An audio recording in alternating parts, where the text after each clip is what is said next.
Hello and welcome to a brand new episode of Look Forward. I'm your host, Jay. I'm here with my co-host, Brad.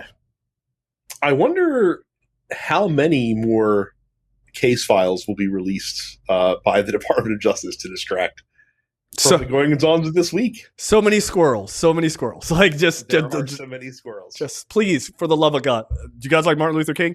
Just look over there. Look over there. We'll talk about it. Look, obviously the biggest story is very famous pedophile and his relationship to Jeffrey Epstein. And so, yeah, thank you. I'll be here all week. So obviously that's the biggest story. That's the big news. Of course, how our format works, that's what we're going to get into normally right up front. However, there was something else that happened that we were going to say for the later part of the show, but I have a feeling that people are going to at least want to know our thoughts on it. So we're going to talk about this up front, but it's not our biggest story, which is they decided to put 20 members of the Hitler Youth in a room with a political pit bull known as Mehdi Hasan. And it went about as good as, I don't know, I could have ever hoped. So yeah, this is one of these Jubilee surroundeds where Mehdi Hasan debated 20 far-right conservatives, as they were labeled. Brett, what were your thoughts overall on this? Yeah, so I'm not in for these like Jubilee things typically. Like they're usually rage bait. The only time that I've watched them they are. Is when it's featured personalities that I like a lot. Because I want to hear like how they handle going into the proverbial lion's den to see like how their arguments will hold up against raving lunatics. And so like I watched the Pete Buttigieg one. I thought that was really interesting. Mm-hmm. I watched the Sam Cedar one. That's my favorite. That, of course, it was great. Yeah, right. Because of course that had him like the jibbing the camera, like meme at that point, which was fucking great. And I had to watch this one because I really like Mehdi Hasan a lot.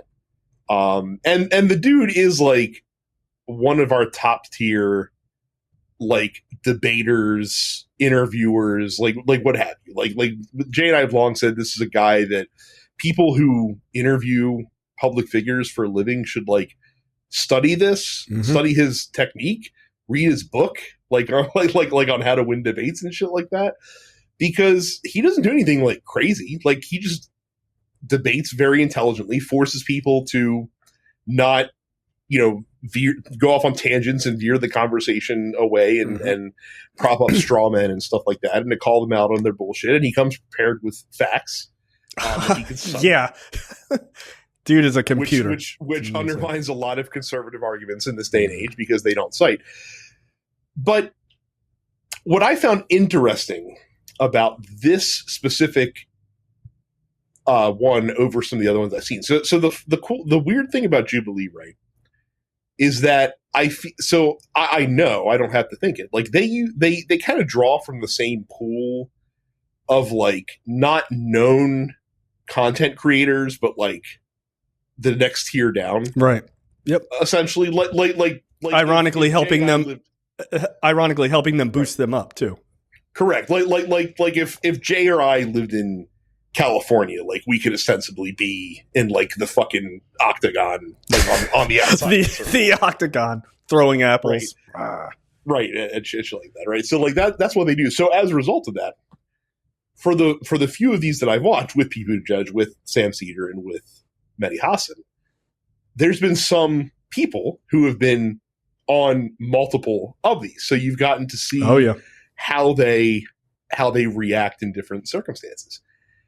And what I found particularly interesting about this is that, and maybe this is recency bias on my behalf, but I don't remember a lot of these people throwing as much vitriol at some of the other, guests that I've had on as they did with Mehdi Hasan. Now, that could be because Mehdi Hasan is a more aggressive debater and they were getting flustered.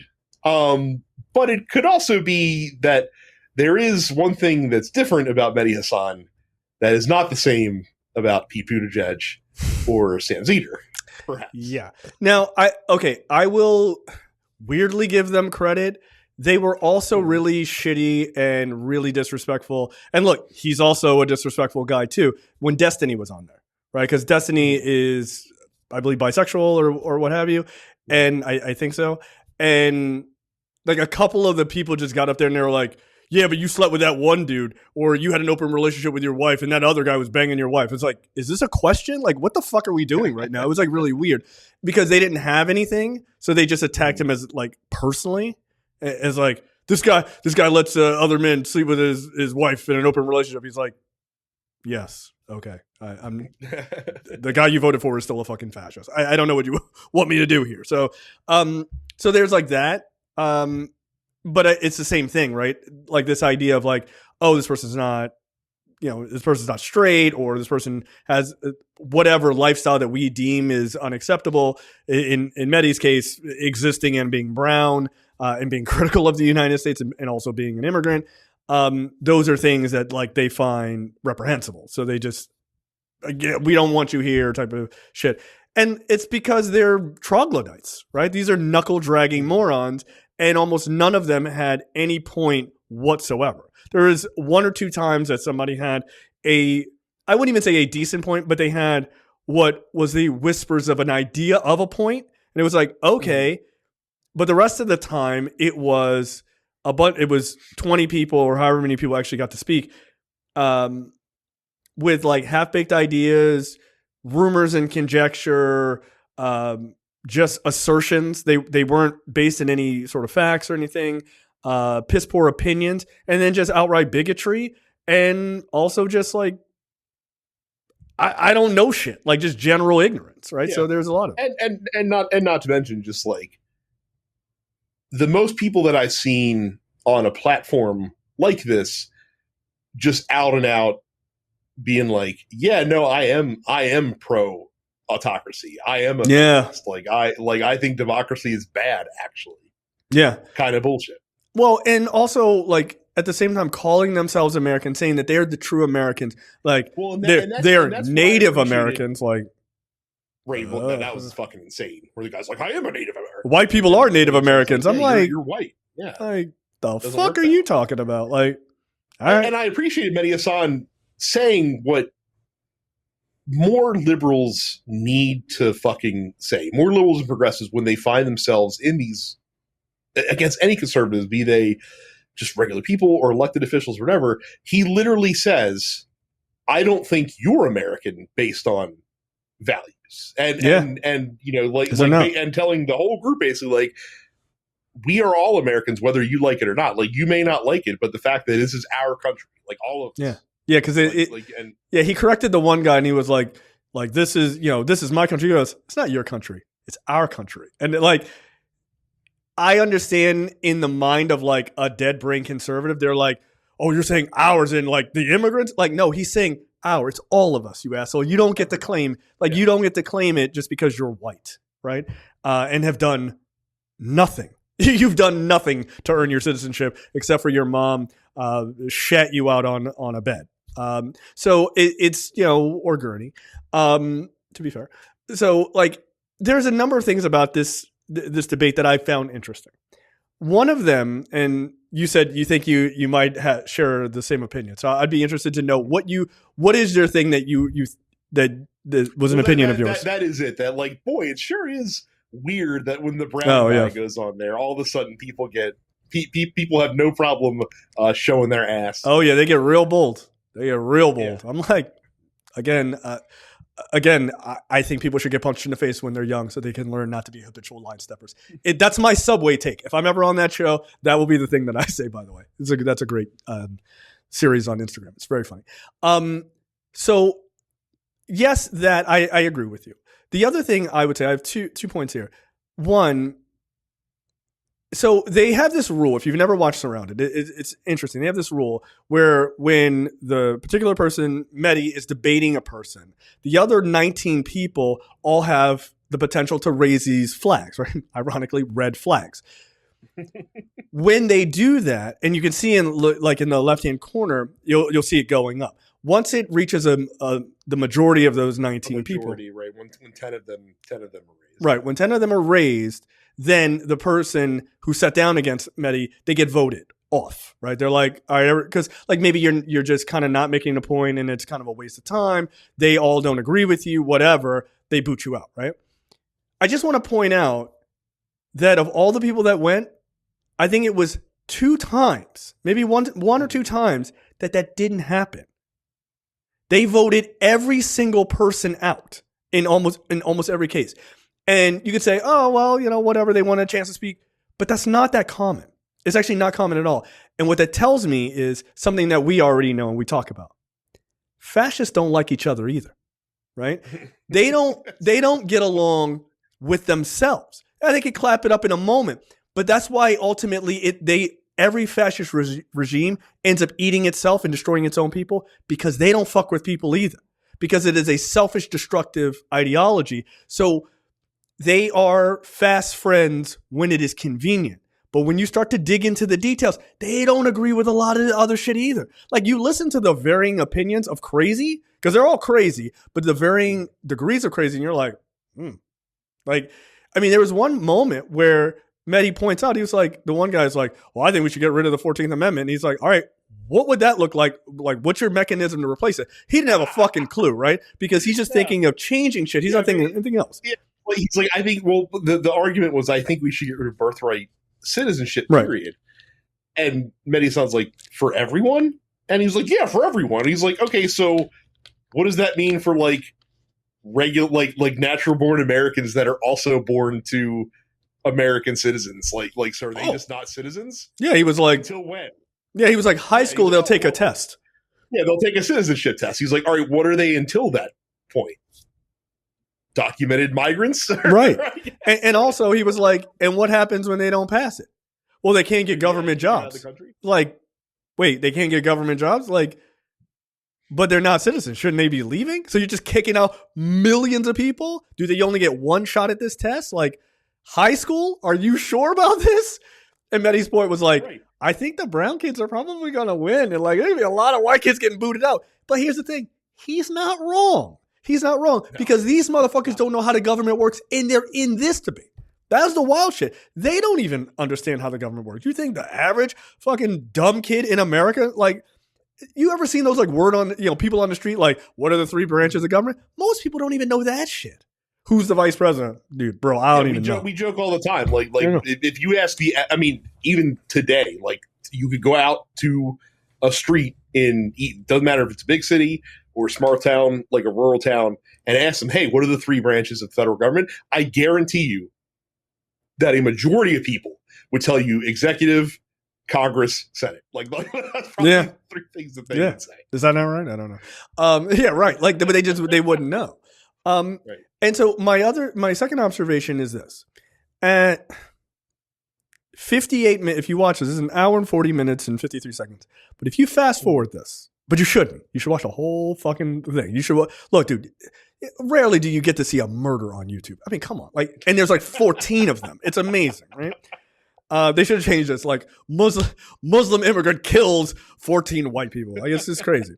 But if you fast forward that Jubilee thing to 58 minutes and 14 seconds, you will see something fucking fascinating, which is you will see someone have a come to Jesus moment in fucking real time.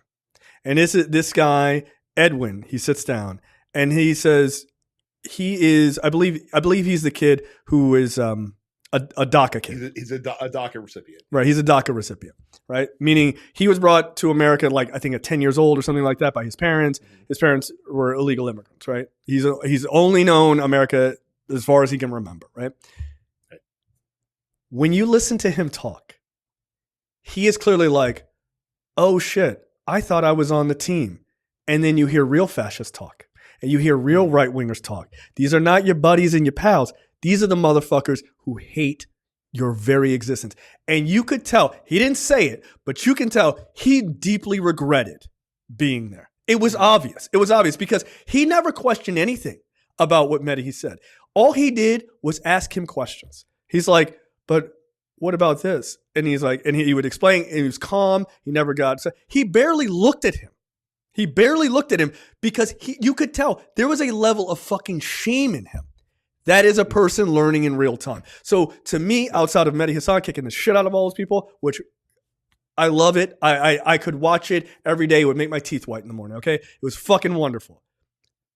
I like seeing that because that is a person, that's a human being, right? He may have fucked up. He may believe fucked up shit. But I guarantee you, something in that shit, something sitting around with those people, it got to him.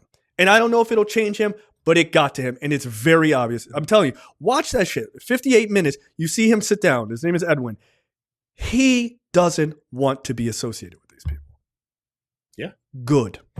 That is the one person who may have learned something there. And that's good. You're right about that. But it was also remarkable, like it's funny because like they started like with the fascism at like an 11, and it actually leveled down. That guy needs to get punched in the mouth. I'm right. It was hilarious, like watching people come on who were just like, holy shit, like I'm pretty fucking radical, but I'm not with that fucking guy. That's right. Like, holy shit. Like, and there was one guy, like one of the dudes who had some really fucked up opinions as he was debating Mehdi Hasan in like the little post interview that they do with some of the people afterwards. The dude's like, yeah, I thought I was pretty right wing. He's like, I guess I'm not as right wing as I thought I was after listening to some of these fucking people. Yeah. Like, holy shit. Yeah. But look, man, if people like Edwin who have you're living on that edge or whatever, like good. I hope you learned the lesson. It's the most calm, reasonable part of the entire debate. Like I have it on right now. You can see Mehdi like, yeah, come on. Like he's trying to bring you over, dude. Like, listen, man, these are the facts. He's trying. And he's not hostile to the guy. He's hostile to everybody else. Like that. And that's a big difference. The sad truth is, and you said like you hope that, this awakens something in Edwin, maybe changed him a little bit. I hope so. The problem is though, is that because of social media and because of kind of the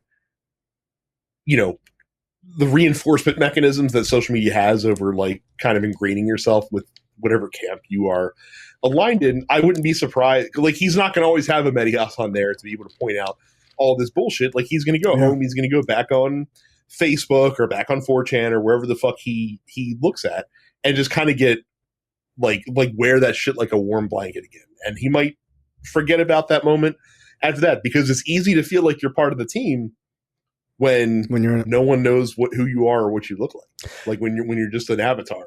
Yeah, exactly. And I'm telling you, man, sitting in that room, that dude was like, ooh, I don't want to be here. When you think that when you walk into that situation, everyone's like, yeah, high five, hell yeah, bro, we're gonna fucking tear this guy up. And then you see people sit down and say, I don't think this person is an American because of the color of their skin. Bro, you and Mehdi are the same color, man. Like, you're not from the same places, but you guys are the same color. You think they hate him, but they like you? You out of your fucking mind. Well, and it's funny because he had a similar interaction with the Iranian dude who immigrated over here, who was in the same boat, and he was trying to like point out to him like, I get that you disagree with me. He's like, but everyone around the circle fucking hates you too, dude. I'm trying to help you, and then that guy was a gigantic piece of shit. He was a gigantic piece of shit. He's like, oh, you're trying to like turn them against me, and he's like, no, dude, like I'm just trying to tell you what the facts are. Yeah, and like, you've listened to the things that they've said. Yeah, and also you think it's cool to like, wasn't that the guy who was like, how do you know it's that the kids didn't have like suicide vests, and so it was cool to like snipe little kids in the head. Like and that was the one time Mehdi got like legitimately pissed. He's like, I'm going to ask you for the 5th time.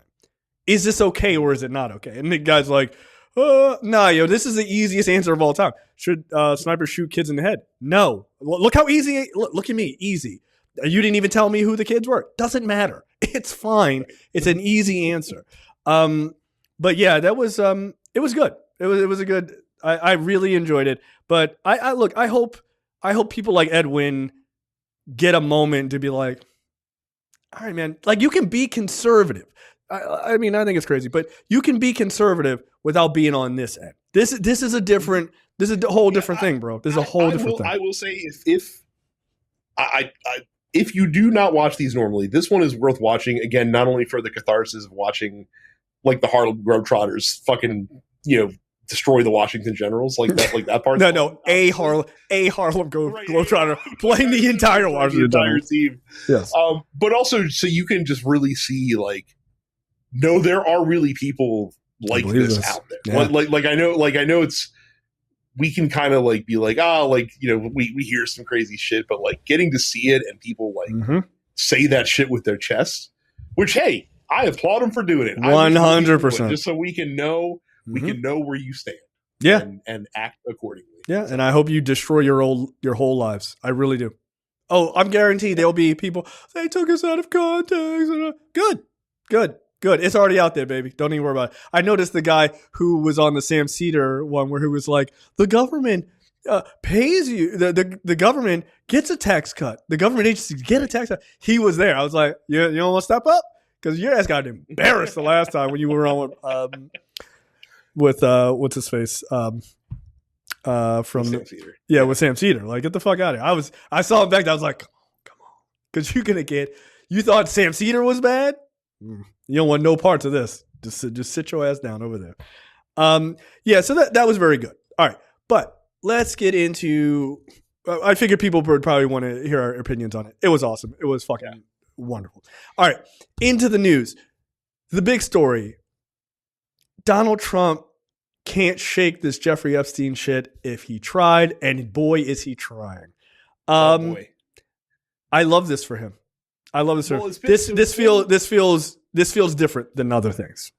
It does. So this has been going on for a couple of weeks where it started with I'm trying to think of what it started with, because I don't remember when Pam Bondi gave that interview where she's like, I've got the Epstein client list on my desk, and then she like tried to backtrack later and be like, no, I meant like the entire file was on my desk, not just the alleged client list, right? Right. And so I think when she said that, it kind of got the crazies on the right clamoring for that info again, because they're like, hey, wait a second. Like, you guys did promise that once you took control, like, we were going to get to see this shit. Hell yeah. Right. And remember too, that the White House brought a lot of conservative, you know what? Mehdi Hasan's right. We shouldn't call them conservatives anymore. A lot of radical right-wing influencers to the White House back in February. Yes. And provided them with like, ooh, like, here's some juicy Epstein content. And I remember all the fucking right-wing people were like super excited about it. And then they got home and actually read the shit. And it's like, oh, this is stuff that's all publicly available. Yep. Like, you didn't give us anything new. You just made us look like assholes. Yeah. This was the phase one. Phase one, make right-wing influencers look like buttheads that they already are. Right. Congratulations. So they were kind of pissed about that. They're not big fans of Pam Bondi. And so they like, the clamor had started for the past couple of weeks to talk about this, to release this shit, right? And so reporters started picking it up because it's being talked about more, and reporters are asking Donald Trump about it. And Trump is like, "Why are you talking about old shit? Like, we're we're trying to move on." But then the big megaton came on Thursday, because on Thursday, Wall Street Journal published a story where they had been shown a letter that Donald Trump wrote to Jeffrey Epstein for Jeffrey Epstein's, I think, his 50th birthday, if I'm not mistaken. So did Bill Clinton, by the way. And again, like, right wingers are trying to be like, oh, gotcha, like Bill Clinton did one too. We're like, cool, throw Bill Clinton under the jail too. I could not possibly care less. Like it's fine. Oh no. So this letter is weird, right? Because I don't have the full text in front of me because I don't have a Wall Street Journal subscription. But basically, it's Donald Trump like writing an imagined conversation between him and Jeffrey Epstein, where he talks about, hey, Jeffrey Epstein, like, we have certain things in common, don't we? And Jeffrey Epstein's like, yes, we do, Donald, but I'm not going to say what that is because we both already know.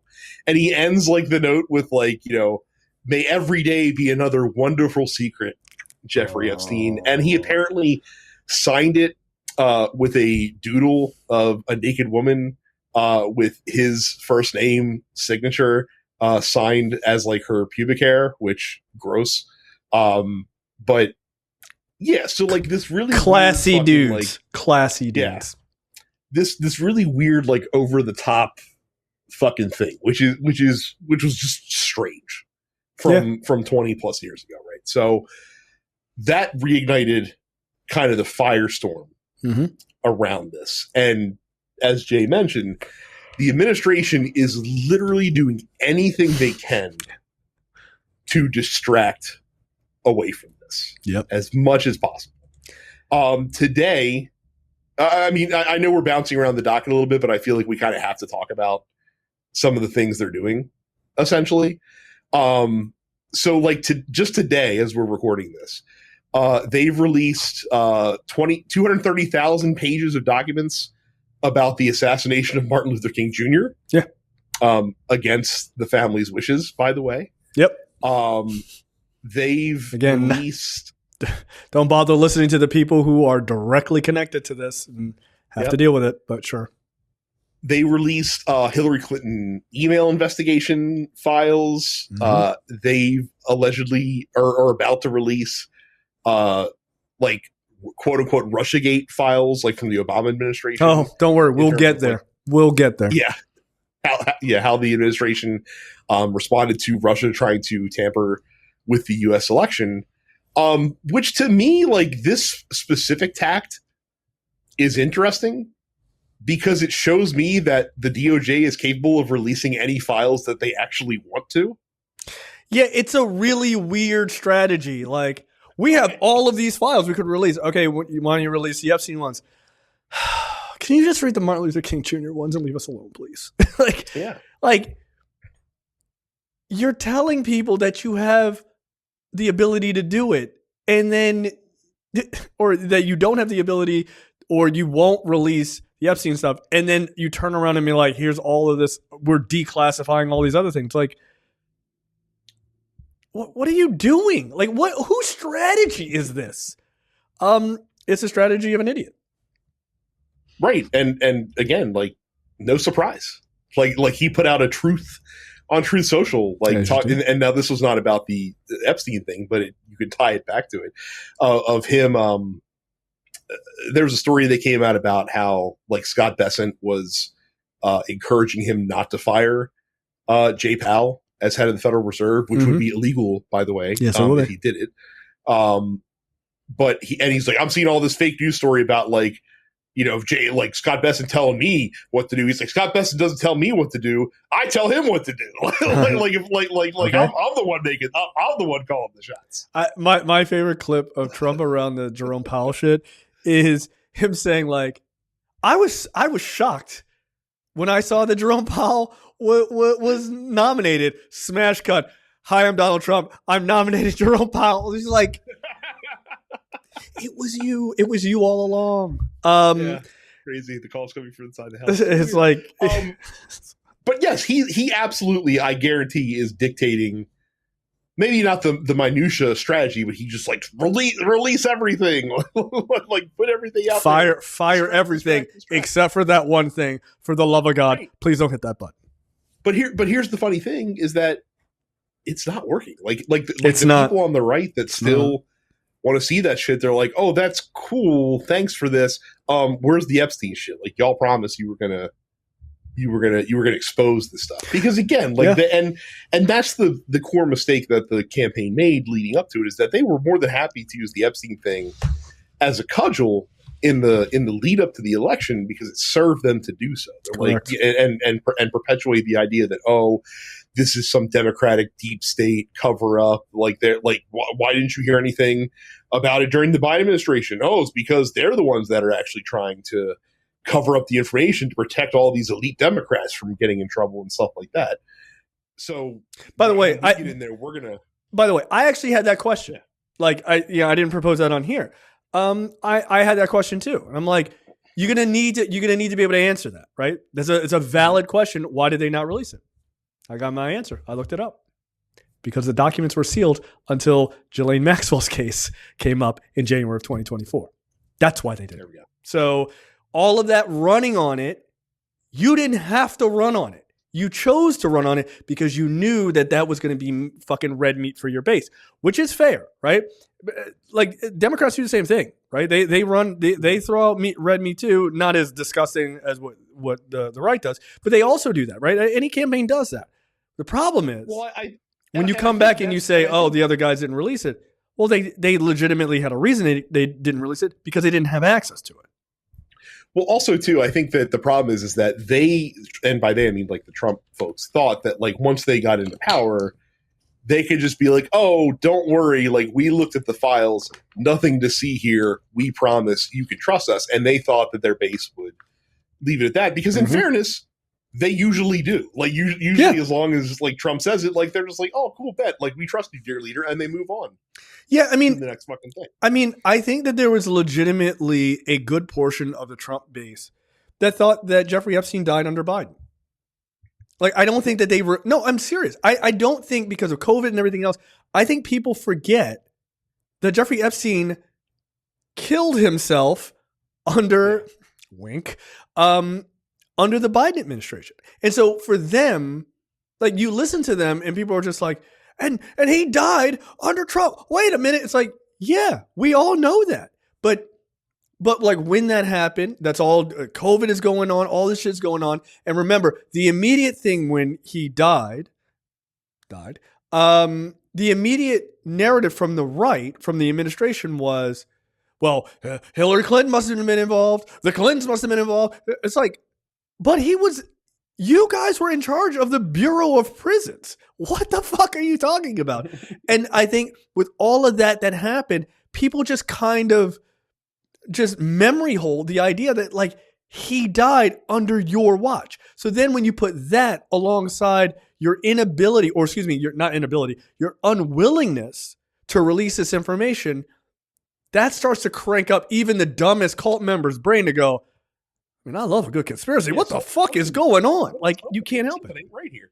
Right. And again, they're in fact right. There is something. They released the video of like the prison cell the day that he died, and they're like, oh, and there's a minute missing, and they're like, oh, well, don't worry, like that same minute is missing in every videotape from the Department of Corrections, and the tape itself, like this, where the camera was angled, was not actually pointing at his cell, and then come to find out, like Wired reviewed the metadata on the video, and turns out that nearly 3 minutes of footage were cut out of the quote unquote raw surveillance video that you could identify just by looking at the video's metadata. It was edited in Premiere. Do you think that someone could slip into his cell which was not even the center of focus on the camera and kill a dude in 2 minutes 53 seconds? Absolutely, 100%, absolutely, yeah, and slip out again. So like I said, if they're trying to tamp down the conspiracy theories, they're really doing a pretty piss poor job. Yeah. And so then we get to the next stage of this. So Trump is pissed off at the Wall Street Journal for publishing this. They contacted him 2 days before they published for comment. Which his comment was, "Don't you dare fucking publish that, or I'm going to fucking sue you, you piece of shit." No. But you know what? Go ahead. And they published it anyway. Yeah. And now he's suing Rupert Murdoch and the Journal for $100 billion. Seems like a reasonable number, by the way. Yeah, seems like a reasonable amount of number. Now, here's the interesting thing, and I thought about this.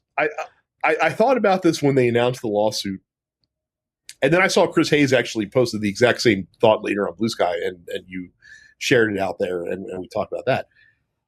There is an interesting double standard that we haven't had to care about in American politics up until this point. So I hadn't thought about this. This is actually a brilliant point. Yeah. Some of you might not be aware of this.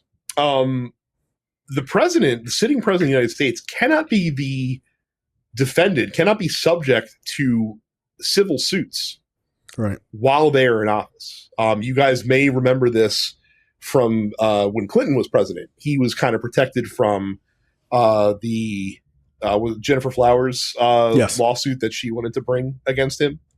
But she couldn't, because the DOJ was like, yeah, you can't bring a civil suit against a sitting president, because if you could, then presidents would just be probably fucking sitting here all day defending off civil suits for, X, Y, or Z, and that's not really tenable when you're trying to run the country. It's a sensible rule, actually. But there's no rule that the president can't sue somebody while they're in office, which I find curious, because if logically, like, if they can't have a suit brought against them because it would distract them from their duties as the president, why is it then okay for them to file suit against somebody else? Now, people said, oh, Trump did this already. He didn't. This is the first time that he's actually filed a suit while he's been president. If you recall, the other suits that he filed against ABC and against CBS were filed before he actually sat in office. They extended into his presidency because of how long it takes the legal system to work through this shit. But he didn't actually file those suits while he was president. This is the first one he's filing while he's the president. We haven't had to worry about this because we haven't had a fucking insane person be president beforehand that was going to sue somebody into oblivion. So it was again one of those famous things that the founders are just like, we don't have to worry about this. Surely no one would vote for that guy. Like, well, right. But you would think that given the fact that he can't be sued, that he would be equally barred from being able to sue other people as well, if for any other reason, just to not be able to use the presidency as a cudgel to attack 100%. I don't know, news organizations who have a First Amendment protected right to publish stuff in a newspaper. Right, because what you're basically saying is at this point, what you're basically saying is the president is allowed to sue, but no one can countersue him either. Right. That's bullshit. Like that's bullshit. That doesn't make any sense. And it's actually a great point that both you and Chris Hayes made. I actually, because I hadn't thought of that, and I saw it, I was like, oh shit, that's really smart. It helps when he's married to a woman who is a fucking super lawyer. So yeah. Also true. Yeah. Now, shockingly, well, maybe not shockingly, because apparently, well, it's kind of shocking he's going after, of all people, Rupert Murdoch to this extent. One of the people that's responsible mostly for him being where he is. You think it's shocking? You could argue. You think it's shocking? Well, it's not shocking. It's interesting. Maybe it should be shocking for people in his orbit as an instructive and I agree with that. Say, hey, doesn't matter how close you are to this guy, doesn't matter how much you bend the knee, you always or defer to him. You cross him once, and he will come after you, which is very useful for Trump. It's very mob boss-esque of him to kind of throw that shit down. I would bring it back to my earlier point about the flags on the Jubilee thing. They will all come for you. They are not your friends. Like, it is, you are friends purely out of convenience. You are compatriots out of convenience. And when I am done with you, I am done with you. That being said, and this is not on the docket, but that's the thing that I find interesting. He's not done with Rupert Murdoch. Rupert Murdoch still owns Fox News. Yes, who is which is effectively state TV. He needs them. The Republican Party needs them.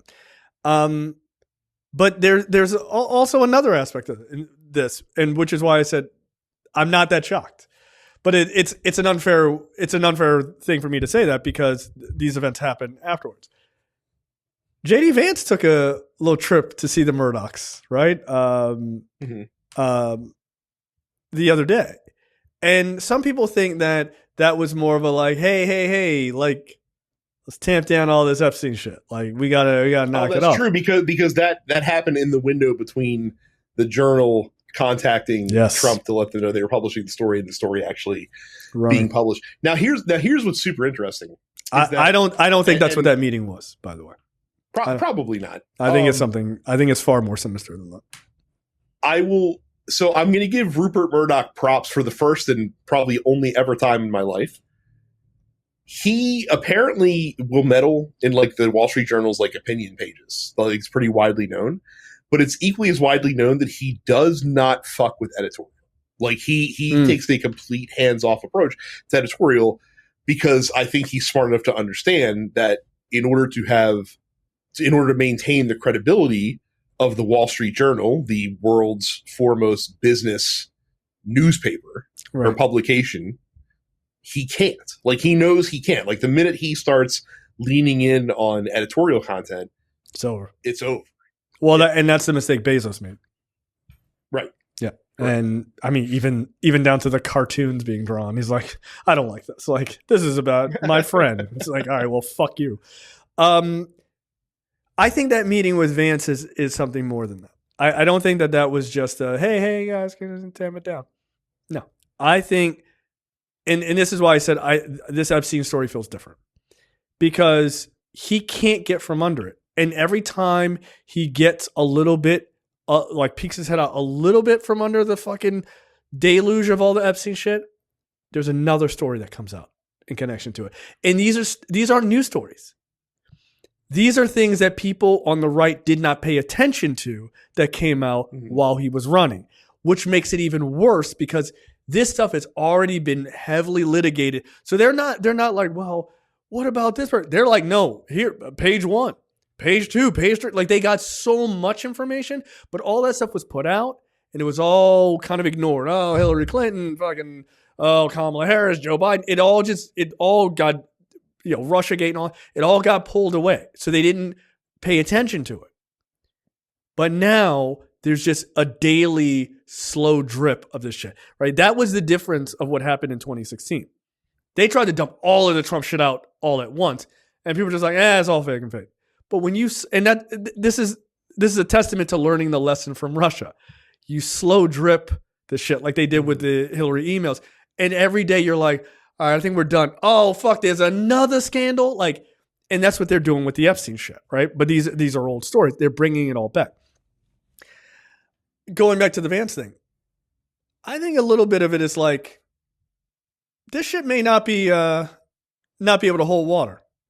So, like, you gonna play ball? You gonna be on the team? Because if you want to be on the team, we can help bury this guy and get him the fuck out of here. Because it feels like they've already gotten 40-something% of Project 2025 done. Mm-hmm. I think they're done with him. You don't see too many people running out. You don't see people running out to defend him. I don't know. Don't get me wrong. I'm not under some thought process. There's something that came out before the podcast that we'll talk about in a second because it kind of ties into what Democrats are doing with this. Yeah. But I don't think that you're as correct as you think about Republicans are trying. Oh, I saw that they abandoned their own thing in the House, which was fucking hilarious. Yeah. We're going to get the Epstein files. Don't worry about it.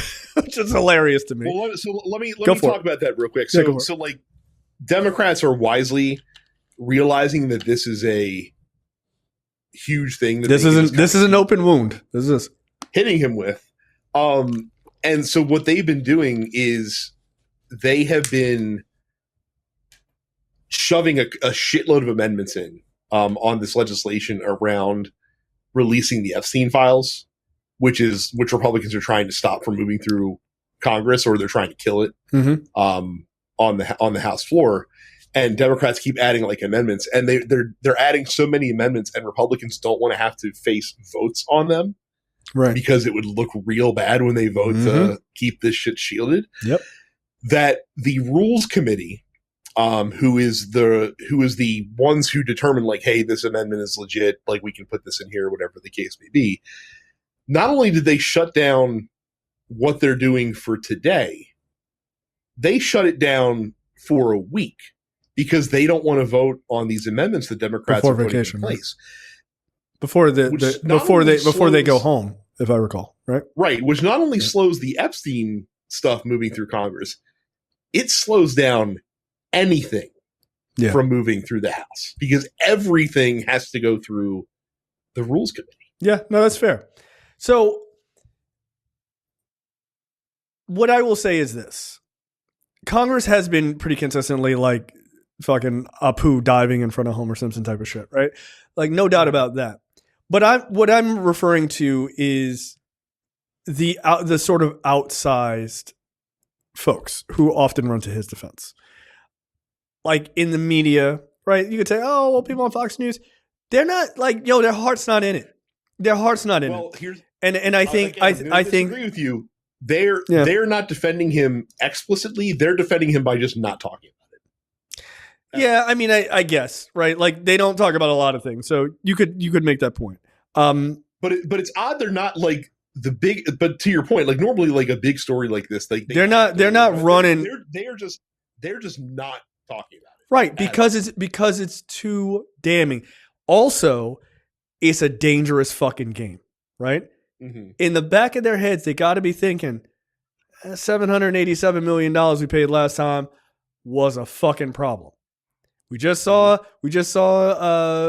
Jesse Dirty Waters come out and apologize for the shit he said about Gavin Newsom. Because Gavin Newsom's like, look, I'm suing Fox News. I'm not fucking around. Don't fucking talk shit about me.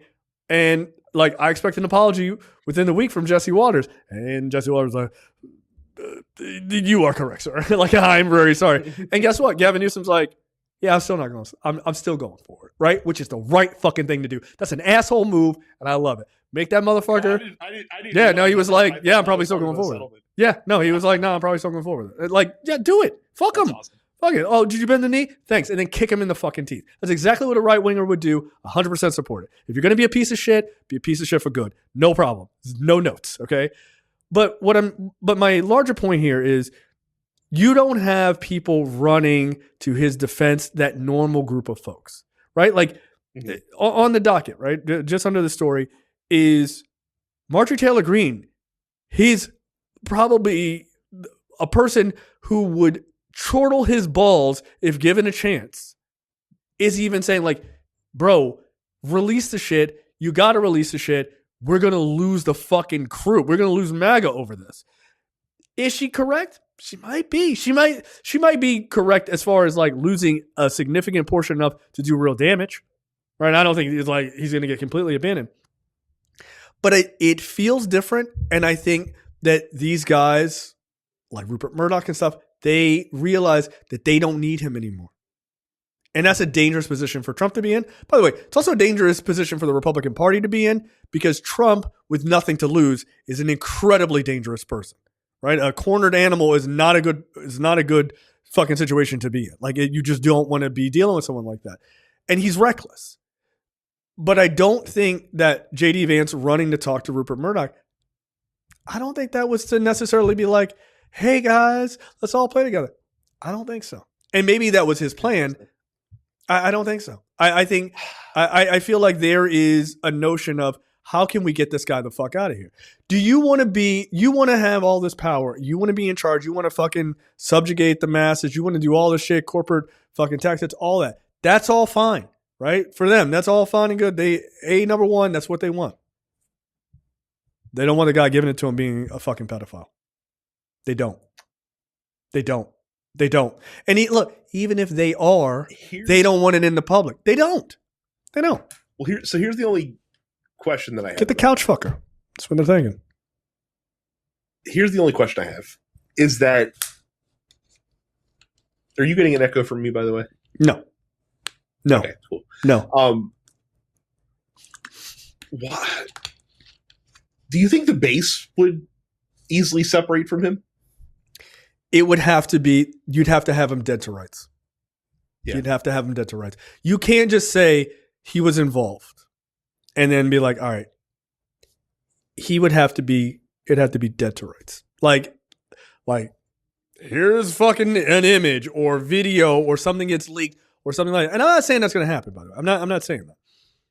Or the other story that we're kind of jumping around the docket of. Health ain't looking good, bro.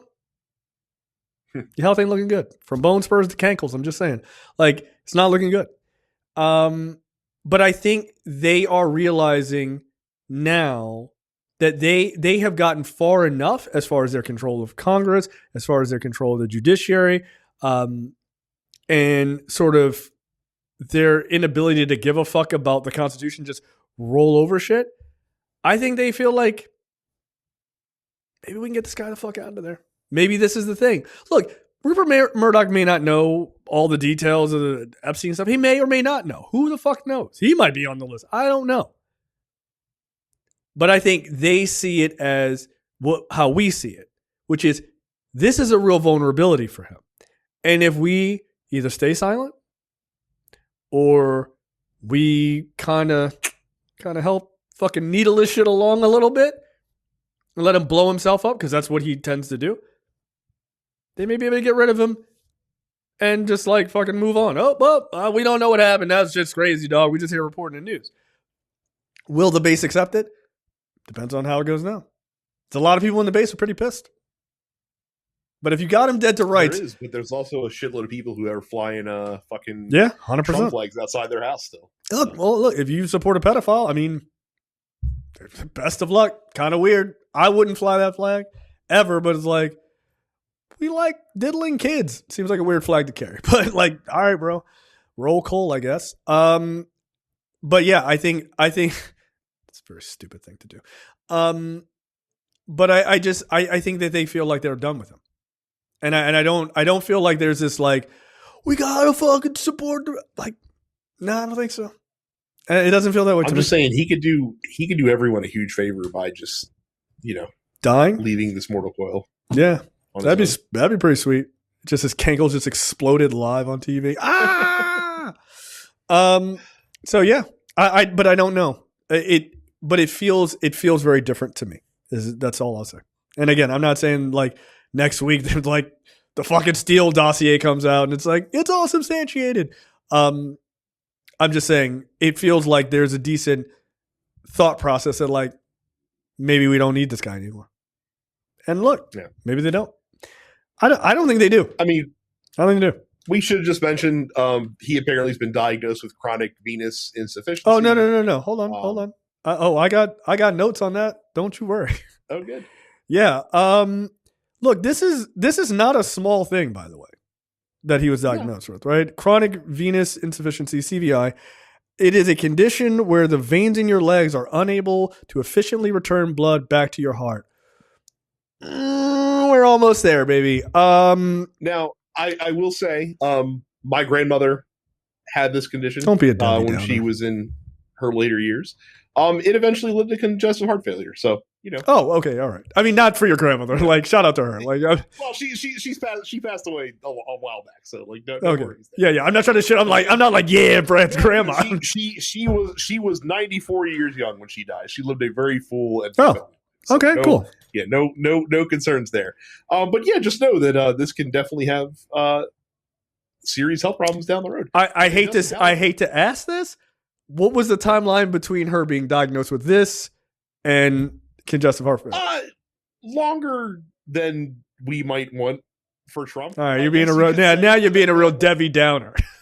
However, my grandmother was a robust woman, let's say, and this condition doesn't get better if you don't like exercise and shit like that. Yeah, so. Well, then I think we're on the right track because correct old battery boy over here, he ain't going out doing a goddamn thing. What, playing some pickleball or whatever on occasion, some golf. Golfing. He ain't playing pickleball. Got to move around and shit. Yeah. So this is valve damage to the veins, right? This is not a curable thing. It also is known as deep vein thrombosis. You may have heard that term if you watch like House and shit. Yeah, some of the reasons that people can have this: obesity, pregnancy, so definitely obesity, prolonged standing and sitting. I mean, he ain't standing that long. Let's get the fuck out of it. Sitting, that sounds about right. Age, which obviously that matters. Or trauma to the legs. I don't know. Like maybe the bone spurs and shit. Like maybe that's real. It's not real. Chronic condition. What a shame. Definitely. Yeah. So fingers crossed. This is not a good thing for him. I like that his dum dum in the press secretary was like, well, he's having skin color changes because he was shaking so many hands. No, you dumb bitch. That's from this. Okay. Like skin changes are from this because the blood flow is not working properly. It's not because he was shaking too many hands and kissing too many babies. You dumb fuck. Like that has nothing to do with it. So yeah, good. I hope it happens quicker than it happened to Brad's grandma. I don't know what to say. Like I just, yes, I do too. Yes. So without treatment, he'll get chronic swelling, skin discoloration, or hardening. He'll get ulcers. Fingers crossed. Increased risk of infection. All of these things. I mean, it says side effects. I say hopes and thoughts and prayers. Really. So good. I love this for him. It's great. All right. By the way, I want to go back to something.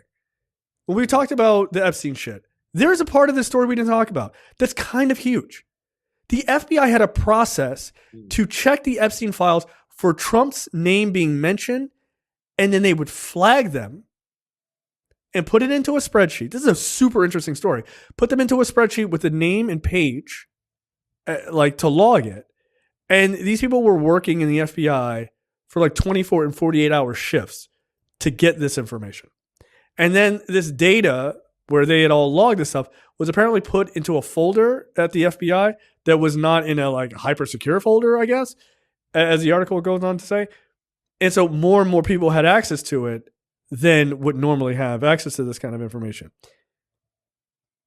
I'm just saying, there's a lot of things that happen with this presidency because they are so fucking incompetent that will end up being their downfall. So there is a decent chance that somebody who definitely would love to send that information out to a journalist could have had access to these, not only the Epstein files, but a log of every time he specifically where Trump is mentioned in it. And here's the thing. You wouldn't put the FBI on this if you were mentioned twice. You wouldn't put the FBI on this. You could have Pam Bondi and be like, Pam, fucking throw this shit into, or have fucking Tulsi Gabbard throw this shit into ChatGPT, right? And see where my name shows up. She would do that because she's an idiot. But you could have Control F to find Trump's name, right, through these documents. If it was one or two times, even half a dozen, even a dozen times. But you got a bunch of FBI agents. I believe they said 1,000. 1,000 personnel working on this. This motherfucker's all through that shit. But again, we're all making it up. It's all made up, guys. They needed 1,000 people working 24 and 48 hour shifts. Trump's on pages one again. Dude, it's every other sentence. What the fuck do you want me to do? Yeah. You need 1,000 people in the FBI to do this. He's in a shit ton of stuff. So, okay. Good luck. When's Pam Bondi getting fired? And Kash Patel? Is Dan Bongino still working there? Allegedly. Yeah, they don't even know. The government is calling news organizations and asking them, do they know to see if Dan Bongino showed up to work in the government? Hey, bro, have you seen him? Who the fuck is it? The FBI? Well, what's ironic, though, is that if they fired, the base would be more mad at them firing Patel and Bongino than if they fired Pam Bondi. Mm-hmm. They look at Pam Bondi as the enemy, or at least the crazies. Yeah. Yeah. Wasn't she assistant attorneys general in Florida? No, she was the attorney general in Florida. Oh, that's right. I'm thinking of Alex Acosta as far as the lawyer. Right. Hey, why didn't she go after Jeffrey Epstein? Interesting. Huh. Well, it's probably nothing. We just won't think about it anymore. I'm sure it'll be over next week. News you need. Tulsi Gabbard is an idiot. But it's not her fault. It's not her fault because her boss made her go out there and be an idiot on my behalf. Throw them a squirrel. And so she did. She threw the base a squirrel and saying, hey, just randomly, apropos of nothing, hey, Obama tried to do a coup against the president. I'm sorry, what? Yeah, could you guys just pay attention to this? Please stop talking about the whole, my boss is a giant raging pedophile story. So she came out and declassified this document and released it publicly, stating that Obama, in the run-up to Trump taking over in 2016, during that election between Trump and Hillary, that Obama didn't let the public know that Russia had, or was saying that Russia had hacked the United States election, basically like had interfered in the election and was changing votes, and that this was, this is like a big thing, even though that was not true. And so this is the big scandal so that he could basically interfere in the election and, Hillary Clinton could have won or whatever. The problem with this, as many people have pointed out, is everything she accused Obama of secretly doing, he literally did the opposite of what she's saying and did a press conference in which he said those things, which was, Russia did try their best to interfere in the election, which he said, he just never said that publicly. Roll the tape. But they did not hack the voting machines, so that nobody has to worry about that this is a legitimate election, that you should be okay with it. This is our process as a country. But yes, they did try to influence the election, but they were not successful in changing votes. All of that he said in a press conference. Famously, Obama wanted to give a press conference to tell the American people that, hey, Russia is trying to meddle with the election and they're trying to like socially engineer, like misinformation on social media. And Mitch McConnell was like, no, you can't do that. Yep. I remember that. You're and block right. that from happening. Yep. Absolutely. So what the fuck are you talking about, Tulsi? Well, the problem is that it plays with their base. That's the only reason why it's there. Because they're the ones that will believe, like, oh yeah, like, because they don't believe the Russia shit in the first place. No, of course not. Okay, maybe you should go move there and get sent to the front line like that dummy did this week. Did you hear that story, by the way? It's fucking insane. Oh, I did. Yeah, I saw it. I feel sorry for your kids. Same with the Canadian guy who went to go fight with the IDF and is now afraid to go back to Canada because of how the Canadian government is side-eyeing the IDF right now and what they're doing to people in Palestine. Cool, stay over there. Stay over there. There's no need for you to come back. So yeah, it's Tulsi Gabbard's gambit. It doesn't make any sense. He didn't tell us these things. He literally told you these things, and then he kept this part a secret. He literally. It's not serious though. It's just to try and distract from the Epstein. Yeah, and so she's just like, well, I'm not ruling out prosecuting the former president. Oh, by all means, please do, so that they can do discovery and get your shit embarrassed. Get embarrassed because, well, here's the thing. It's much like the Epstein story. You can talk about all the criminality you want, but if you have the power to prosecute people and then you don't, it tells me that you're not serious, right? Oh, there's so much fraud. We found so much fraud with Doge. We should fraud, not waste, fraud. Yet no one's being arrested. Yet no one is being prosecuted. Why not? The reason is because you didn't actually find fraud and you're trying to win in the court of public opinion. And it's the same with this. The reason why she's not going to rule out going after Obama is to just keep dangling it there. If he did something that you have dead to rights, then fucking go for it. You think that the Republican Party wouldn't support you going after the former president if you can nail it?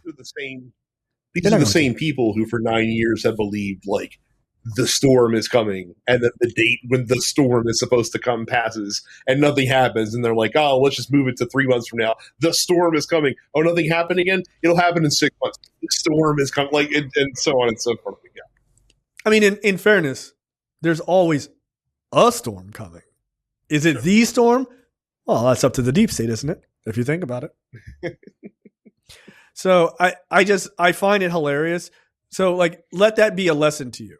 If you hear any Republican, especially Republicans, talk about like, this is illegal, this is fraud, this is a crime, this is treason or whatever, ask why they haven't put the points in place to then prosecute the person. And the reason they haven't is because they don't have anything.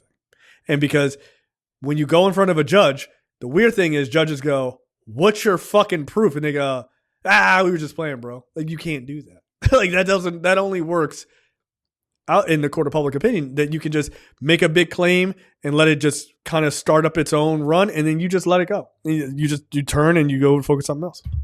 And then people just go, yep, see, I knew that was true. Well, then why didn't they fucking prosecute him? Well, they got busy covering up pedophiles stuff. Like, shut up. So, yeah. Brad, how mad are you that they're going after your homeboy, Stephen Colbert?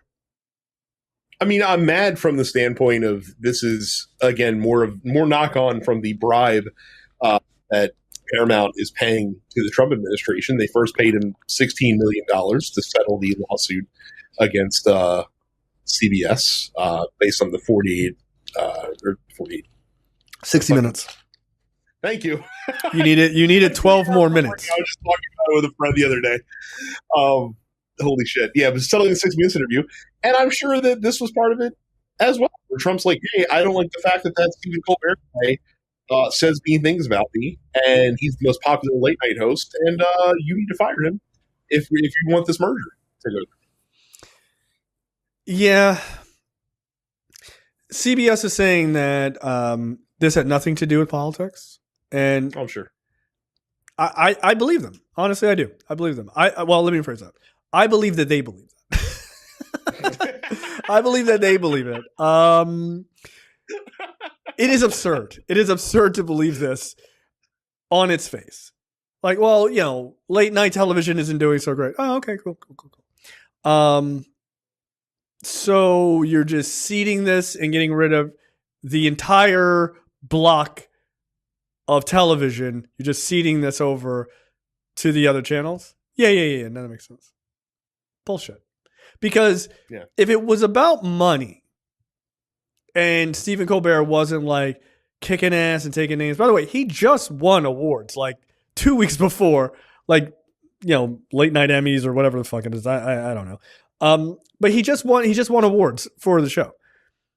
If it was about him and that it wasn't doing very well, then you would fire him and you would put a new host on, right? You try to find somebody else.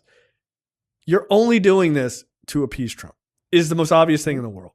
The talk is that they may kill Comedy Central as well. And, because of the Daily Show. Yeah, of course. That would make sense. Yep.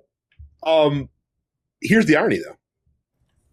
If you look at Colbert hosting The Late Show over the past several years, as he has been, and you compare that with the type of personality that he was on Comedy Central when he was on The Daily Show and when he was doing Colbert Report, he's holding back quite a bit on CBS because he understands that that's not necessarily going to play as well for like a broad late night audience as it would on like a cable comedy show.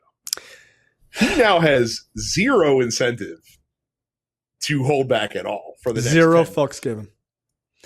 Look, I got to tell you. Only that. Go ahead.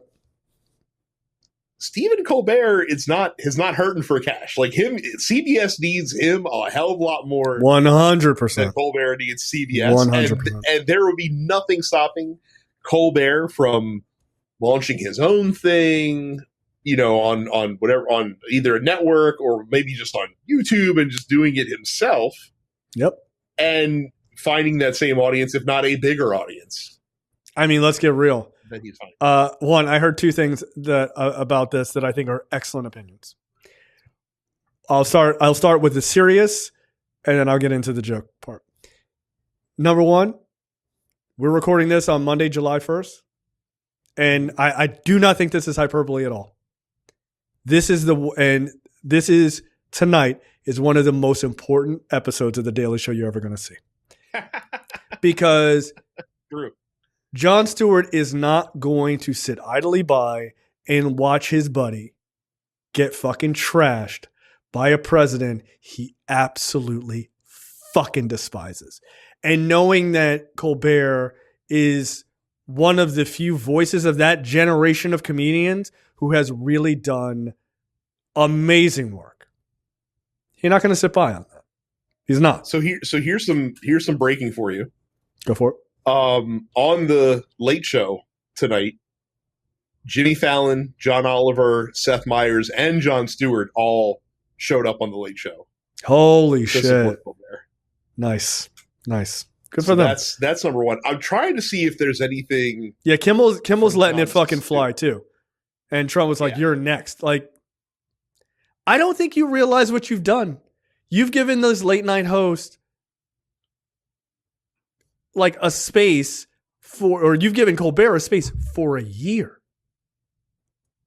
Because he's not gone until summer of 2026. He's got a year to fucking go after you. So here's the second part, right? The Jon Stewart part is one. The second part is this.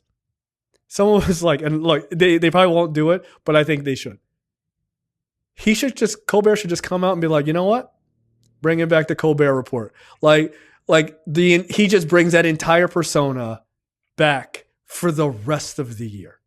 Like he handles the show exactly how he did the Colbert Report. And so the person who made that suggestion was like, Trump is so dense that he'll think that Colbert went conservative and then push them to keep the show on air afterwards, which is hilarious. He probably would because he's that much of an idiot. So as far as the Daily Show goes, Jon Stewart said, "I'm not fucking going anywhere" on the broadcast tonight. Hell yeah.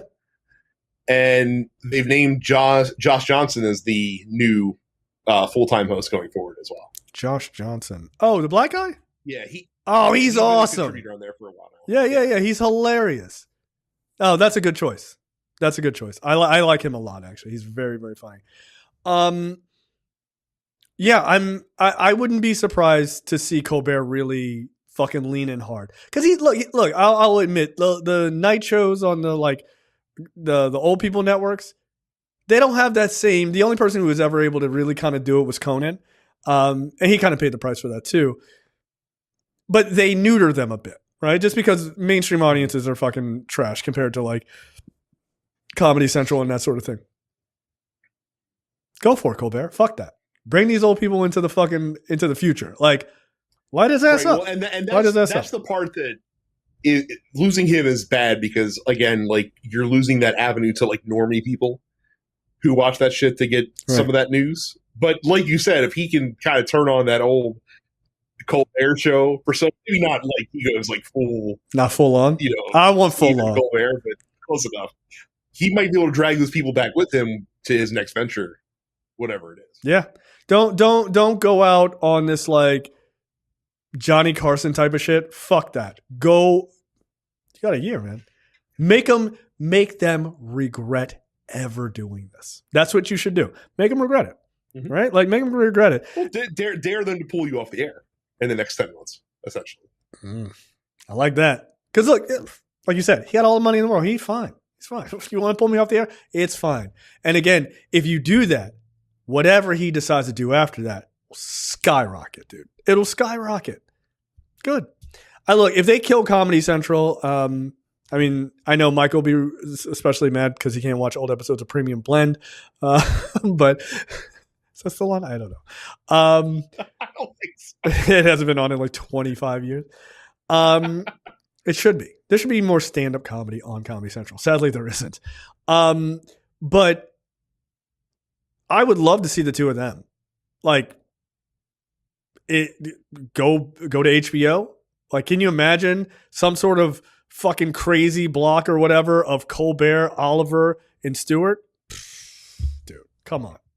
Now, granted, their comedies are all very similar, but Colbert and Stewart could team up on a show and Oliver keep his show, which is also excellent. Like, I can see HBO being like, yes, I like that. That sounds good to me. Like, let's give the old man a fucking heart attack every Sunday night. I don't know, because WB like sucked in that corporate dick, so I don't know if they'd be in for that. Yeah, look, here's the thing. They're getting ready to split into two companies, so I don't know about that. It's a weird thing. Zaslav is a piece of shit. I agree. And so are a large amount of his minions, I suppose. But at the same time, they just put out a Superman movie that is like pretty much in your face of like, fuck Benjamin Netanyahu and this Gaza shit is unacceptable. Like they don't even try to be like easy about it. I mean, I don't know if you've seen the new Superman movie, but the Benjamin Netanyahu character is picked up, like held in the air and is being flown somewhere by one of the good guys. And he's like, you're not going to kill me. Superman doesn't kill people. And the character goes, I'm not Superman, and then drops him and kills him. like there is no like, I wonder. So maybe they're just kind of like, you know what, we're big enough, we don't need this guy. Again, do they have any new mergers coming up? No, they don't. So like that's why CBS is sucking dick. But maybe WB is like, we've been fucking up our own shit. We don't really need this old man to fuck it up. So like maybe we just do what we want. I don't know. So should be interesting. Nonetheless, should be interesting. We already talked about the cankles. Soon. So soon. God, can you imagine when you wake up that one day, you get that headline on your watch and you're like, oh my God, It'd be pretty great. Bro, that's like, I'll never forget where I was. I know exactly the gas station I pulled into when I rung on my phone that Scalia died. And I feel like it'll be very similar. Yeah, I know exactly where I was. I was in Virginia. It was awesome. I was like, oh shit. And I just burst out laughing. Okay, that's the end of the free portion for this week's episode of Look Forward. Make sure you go to lookforwardshow.com/premium. Sign up for premium content. It's only $5 a month or $50 for the full year.